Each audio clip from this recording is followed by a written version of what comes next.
English की क्लासें भी दी जा रही हैं और उसके बाद आपको वो मेंटली साइड जो है आपके साइकोलॉजिस्ट भी आए हैं, उन्होंने भी हमें आकर हमसे बात की है कि सर्टेन स्टेजेस पे जब आप प्रेशर ज़्यादा आता है तो उस पर आपको क्या करना है। तो मुझे लगता है वो चीज़ें भी आगे हेल्प जरूर करेंगी। पाकिस्तान क्रिकेट टीम के खिलाड़ियों की अंग्रेजी के दुनिया में चर्चे हैं। कई खिलाड़ी ऐसी फराफर अंग्रेजी बोलते हैं कि सवाल करने वाला अपना सवाल भूल जाता है। कौमी टीम को दिमागी तौर पर मजबूत रहने के लिए लेक्चर्स का सिलसिला जारी। फिटनेस के साथ अब अंग्रेजी की क्लासेस भी कैंप का हिस्सा दी जा रही है। मेन कहते हैं कि मेंटल कंडीशनिंग के ऊपर बहुत काम हो रहा है, सेशंस पर सेशंस हो रहे हैं। हमें बताया जा रहा है माहिरीन की तरफ से कि दबाव का सामना कैसे करते हैं और ज़हनी तौर पर मजबूत कैसे बनना है। एक प्रोफेशनल क्रिकेटर को जिन चीज़ों की ज़रूरत होती है, इन सब पर इस कैंप में काम किया गया है। सलमान अली आगा ने जियो न्यूज से गुफ्तगू करते हुए कहा कि एनसीए कैंप में ग्राउंड से हटकर भी हमें लेक्चर्स दिए जा रहे हैं। हमारी इंग्लिश की क्लासेस भी होती हैं। दिमागी तौर पर मजबूत करने के लेक्चर्स हुए। माहिरीन ने हमें बताया है कि दबाव का कैसे मुकाबला करना है। ज़हनी तौर पर मजबूत हुए हैं। कैंप में हर उस चीज पर फोकस किया गया है जिसकी प्रोफेशनल खिलाड़ियों को जरूरत होती है। पाकिस्तान क्रिकेट टीम की इंग्लिश क्लासेस भी चल रही हैं। बड़ी दिलचस्प बात मार्केट में आई है। आज सलमान अली आगा ने जियो को एक इंटरव्यू दिया, उसमें उन्होंने रिवील किया कि ये जो कैंप चल रहा है रेड बॉल और वाइट बॉल प्लेयर्स का, इसमें सिर्फ ट्रेनिंग नहीं हो रही, ट्रेनिंग के अलावा ऑफ द फील्ड भी कुछ एक्टिविटीज़ और कुछ सेशंस रखे जा रहे हैं जिसमें इंग्लिश क्लासेस हैं, जिसमें साइकोलॉजिकल लेक्चर्स हैं, जिसमें मेंटल हेल्थ पर काम हो रहा है। बड़ी इंटरेस्टिंग चीज़ है और ये बड़ा अच्छा स्टेप पाकिस्तान क्रिकेट बोर्ड की तरफ से लिया गया है। देखिए, बहुत सारे लोगों को ये इख्तलाफ होता है, बहुत सारे लोग शायद ये कहते हैं कि यार इंग्लिश बोलना इन खिलाड़ियों का काम थोड़ी है। अगर खिलाड़ी इंग्लिश नहीं बोल पा रहे तो क्या मसला है? कोई मसला थोड़ी, इनका काम तो क्रिकेट खेलना है। बात बिल्कुल ठीक है, लेकिन कभी कभार आपको प्रॉपर कम्युनिकेशन स्किल्स की ज़रूरत पड़ जाती है, ख़ास तौर पे जब आप दुनिया में अपने मुल्क को रिप्रेजेंट करते हैं। सलमान अली आगा ने एक ऐसे टॉपिक को उजागर किया है जिस टॉपिक की जरूरत पाकिस्तान क्रिकेट में है। देखिए, साफ और सीधी सी बात है, सलमान अली आगा का एक इंटरव्यू हुआ है जियो के ऊपर। उस इंटरव्यू के अंदर उन्होंने इस कैंप को के बारे में रिवील किया है। अब कौन सा कैंप? आप सबको पता है इस वक्त कैंप चल रहा है जो कि तकरीबन महीना भर हो चुका है कैंप में, और अब ये प्लेयर डेवलपमेंट के लिए भी कैंप है। यहाँ रेड बॉल प्लेयर भी है, व्हाइट बॉल प्लेयर भी है, बहुत सारी चीजें इधर हो रही हैं। सलमान अली आगा का कहना है कि इस कैंप के अंदर मेजरली ना 3-4-5 चीजों पे काम हो रहा है क्रिकेट से हटके। क्रिकेट से हटके जो मेजर चीज है, जिस चीज के ऊपर काम हो रहा है वो है क्या? वो है यहाँ अंग्रेजी की क्लासेस, साथ में मेंटल कंडीशनिंग की क्लासेस, उसके साथ साथ प्लेयर्स को प्रेशर के अंदर अपने आप को हैंडल किस तरह करना होता है उस चीज की क्लासेस। वैसे आपस की बात है कि ये क्लासेस बुरी तो नहीं। हाँ, वो एक अलग बात है कि पेड प्रोफेशनल्स हैं, जीरो टॉलरेंस ऑफ पॉलिसी की अगर बात कर रहे हैं सलमान अली आगा, तो इनको ये बात करनी नहीं चाहिए, क्योंकि देखिए नन्हे काके तो हैं नहीं, प्रोफेशनल पेड प्लेयर्स हैं, अच्छे खासे पैसे मिलते हैं। और मैं हमेशा पाकिस्तानी क्रिकेटर से इसी चीजों पे नाराज रहता हूं कि यार इतना पैसा तुम लोग कमाते हो, दुनिया की सारी आसाइश तुम लोगों को मुयस्सर होती है, उसके बावजूद भी जो बहानेबाजी का लेवल है वो इस लेवल के ऊपर है कि जब परफॉर्मेंस ना आए तो बगले झांकी जाती है और मीडिया को इल्जाम ठहराया जाता है। हकीकत बात यह है कि हमारे लड़कों को मैं 10 दफा ये मिसाल दे चुका हूं कि 4 पैसे कमाते हो ना तो 2 पैसे अपने ऊपर लगाने का हौसला रखो, उसी तरीके से जिस तरह बिजनेसेस में इन्वेस्ट किए जाते हैं। हमारा पाकिस्तानी प्लेयर का ट्रेडमार्क है, ये पैसे इनके पास आते हैं। अब most of the players humble background से आते हैं। सबसे पहले ये अपनी खुद की फाइनेंशियल कंडीशन को सुधारते हैं, उसके बाद ये कोई भाई जो घर में रिश्तेदार होते हैं उनको कोई बिजनेस कराते हैं, फिर जो पैसा बचता है उससे गाड़ियां घर बनाते हैं, फिर उसके बाद शादी होती है, और उसके बाद जो पैसा आना शुरू होता है वो बिजनेस में इन्वेस्ट होना शुरू हो जाता है। ये अप्रोच है most of the Pakistani cricketers की।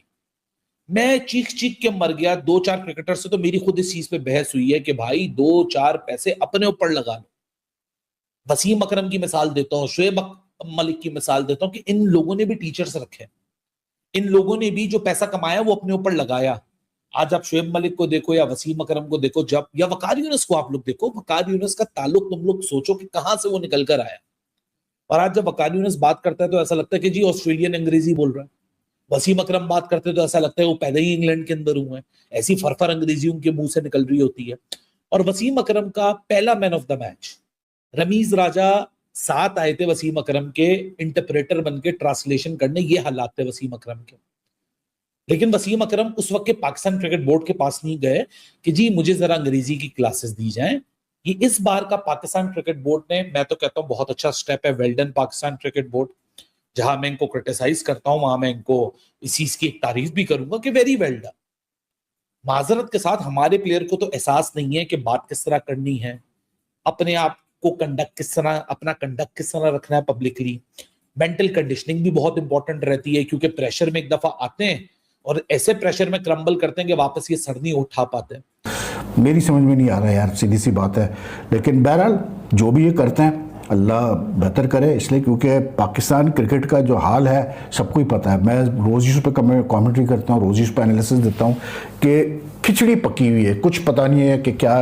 अब ये कहते हैं जी जो ट्रेनिंग कैंप लगाया रेड बॉल का, इससे बड़ा फ़ायदा हुआ। वो सलमान अली आगा का मैं इंटरव्यू देख रहा था तो कहते हैं कि जी ये ट्रेनिंग कैंप सिर्फ ग्राउंड तक महदूद नहीं था, इसमें जो है ग्राउंड से बाहर भी हमें बहुत सारी एक्टिविटीज़ कराई जा रही है, जिसमें इंग्लिश सिखाया जा रहा है हमें, और मेंटल कैसे बोलते हैं अपनी हमारी में कंडीशनिंग की जा रही है वगैरह की जा रही है। अब अच्छी बात है भैया कि इंग्लिश सिखाई जा रही है, इसलिए क्योंकि वाकई हमारे कुछ प्लेयर्स को तो बहुत सख्त ज़रूरत है इंग्लिश सीखने की। लेकिन अब जिन प्लेयर्स को ज़रूरत है इंग्लिश सीखने की वो अटेंड कर रहे हैं नहीं कर रहे, ये देखना है कि वो अटेंड करते हैं नहीं करते हैं। जिसमें एक तो मोहम्मद रिजवान है बहुत इंपॉर्टेंट, वो बीच में आज सुना है कि इनके फिटनेस टेस्ट भी हुए शायद, मोहम्मद रिजवान के, सलमान अली आगा के और उसका सऊद शकील वगैरह के, तो पता नहीं अभी तक बोर्ड ने बताया नहीं, but most probably I think they should all go to the West Indies. But अगर बोर्ड ने इनके लिए इंग्लिश क्लासेस वगैरह कराई है तो बहुत अच्छा किया है भाई, क्योंकि वाकई हमारे जो सबसे बड़ा मसला है पाकिस्तान क्रिकेट का कि हमारे प्लेयर्स जो अपने आप को मतलब प्रेजेंट करते हैं इंटरनेशनल मीडिया के सामने या इंटरनेशनली, आप मज़ा नहीं आता इनको बात करते हैं सुनकर या देखकर। तो अच्छा है अगर कुछ सीख ले। बाकी मेंटल जहाँ तक कंडीशनिंग की बात है, स्ट्रेंथनिंग की बात है, तो वो तो भैया सीधी बात है, ये कोई प्लेयर आजकल के प्लेयर्स तो है नहीं, काफ़ी अर्से से सारे ही खेल रहे हैं और हमने बार बार देखा है कि जब इन पर प्रेशर आता है तो ये प्रेशर के तहत जो है ये नीचे आ जाता है। तो कोई इम्प्रूवमेंट आती है नहीं आती है अल्लाह ही बेहतर जानता है भाई कि आएगी कि नहीं आएगी। लेकिन ये है कि इतना लंबा आपने कैंप लगा दिया है, जस्ट होप कि हमें रिजल्ट नजर आए वेस्ट इंडीज़ टूर पर। नमस्कार, जय हिंद दोस्तों, आप सभी का फिर से स्वागत है वंदे हिंदुस्तान न्यूज चैनल पर। तो अगर दोस्तों आप लोगों ने यहाँ तक वीडियो को पूरा देख लिया है तो आप लोगों को समझ में आ गया होगा कि पाकिस्तानी मीडिया दोस्तों आज किस टॉपिक पर बात कर रहा है। दोस्तों मैं आपको बता दूं, पाकिस्तान के अंदर दोस्तों पाकिस्तानी खिलाड़ियों को लेकर एक कैंप चल रहा है। मतलब दोस्तों बेसिकली पाकिस्तानी खिलाड़ियों को ट्रेनिंग दिया जा रहा है। हालांकि दोस्तों ये ट्रेनिंग दोस्तों क्रिकेट के नाम पे हो रहा है, लेकिन दोस्तों इसमें ट्रेनिंग क्या दिया जा रहा है पाकिस्तानी खिलाड़ियों को दोस्तों इसमें इंग्लिश सिखाया जा रहा है और जो पाकिस्तानी खिलाड़ियों की मेंटल स्ट्रेंथ है उसको बढ़ाने की ट्रेनिंग दिया जा रहा है।